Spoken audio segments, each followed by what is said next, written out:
Hello guys, in this video I'm going to show you how to select the type of the workspace on the Krita application.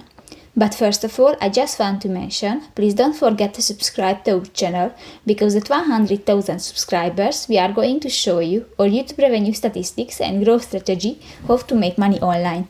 So let's jump into it. First of all, open the application on your device. Tap to the Windows section next to the Settings button on the upper side of the screen.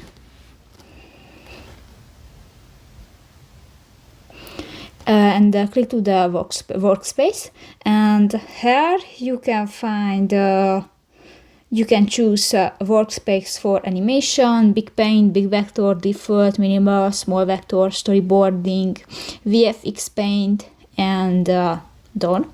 So and select one and just step on it. So that's pretty much it for this video, guys. See you in the next one. Bye bye.